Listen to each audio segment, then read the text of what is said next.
Your heart is racing. Your palms are sweating. You just sent an email and now you're waiting for a reply. Nothing is chasing you. No claws, no teeth, just a blinking cursor and a silence you can't stand. But your body doesn't know that. Your body thinks you're being hunted. For most of human history, a racing heart meant one thing. Something wanted to eat you. Your ancestors lived in a world where a rustle in the grass could be wind or it could be death. So their bodies evolved a shortcut. Feel the threat first. Ask questions later. That shortcut still runs inside you today. It just doesn't know the difference between a lion and a Slack notification. Walter Cannon, the physiologist who coined the term fight or flight back in the 1920s, was the first to map this system clearly. He found that when an animal senses danger, its body floods with adrenaline in a fraction of a second. Heart rate spikes.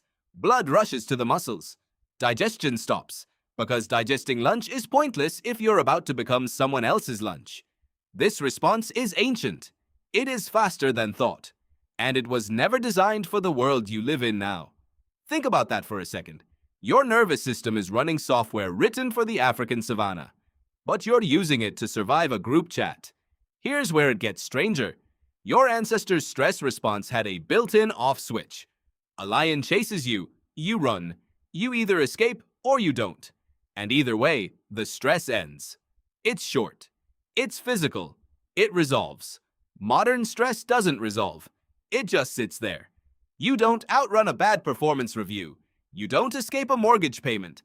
You can't fight your inbox and win, so the threat never fully ends, and your body never gets the signal to stand down. It stays in a low simmer of alert, day after day, waiting for a chase that never happens and never finishes. This is where Hungarian-Canadian scientist Hans Selye enters the story. In the 1930s, Selye discovered something he called general adaptation syndrome, a three-stage pattern your body follows under prolonged stress. First, alarm.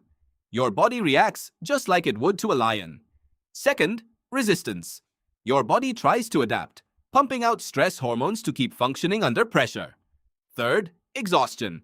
If the stress never lets up, your body's resources run out, and the same system that once kept you alive starts breaking you down instead. Selye's work reframed how scientists understood stress entirely. It wasn't just a moment. It was a process, one that could quietly wear a person down over months or years without a single dramatic event. Isn't that unsettling?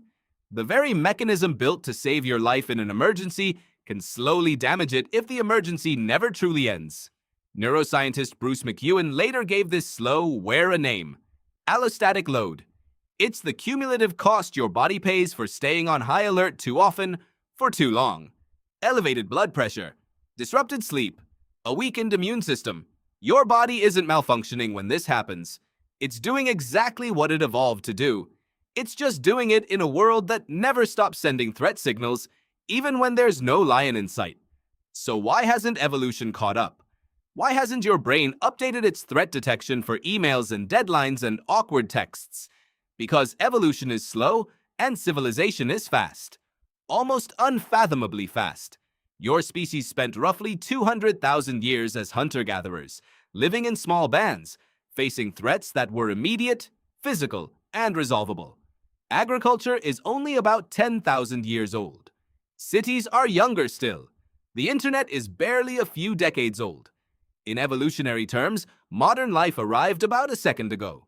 Your amygdala, the almond-shaped structure deep in your brain responsible for detecting danger, hasn't had time to learn that a notification sound is not a predator.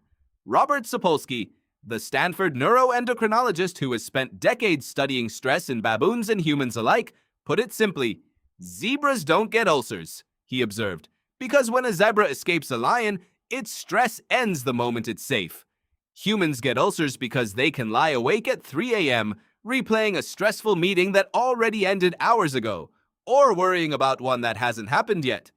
Your brain is capable of generating a lion out of nothing but memory and imagination, and your body responds exactly as if that lion were real. This is the twist most people never consider. The threat doesn't need to exist. Your nervous system only needs to believe it does. That belief is powerful enough to shape your health, your sleep, your relationships, even how long you live. Chronic activation of the stress response has been linked to heart disease, weakened immunity, and accelerated aging at the cellular level. Your body was built to survive a crisis. It was never built to survive a lifetime of low-grade, unresolved ones.